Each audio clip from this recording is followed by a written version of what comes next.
Hey guys, in this video, I'm gonna show you how you can change weight class in UFC 6. So for that, you just need to go to create fighter, and here you will able to see all of your fighters which you have created, and you just need to simply select the one whose weight class you would like to change. Select the option edit. Then here we need to select general info, and you'll able to see the second last option which is for weight, and right here you'll able to change the weight class of your fighter like middleweight, heavyweight, or light heavyweight, whichever you like. Once you're happy, simply hit the back button and the weight class for that fighter will change. And if you want, you can also make him your default fighter.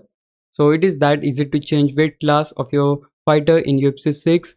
And if you're during the mid journey of your career mode and you want to change the weight class of your fighter now, then there is no way available by which you can change weight class. You just need to reset your career, and that's the only way you have. So yeah, that's pretty much of it. Hope this video helped you out. If it did, please leave a like and subscribe my channel. Thanks for watching.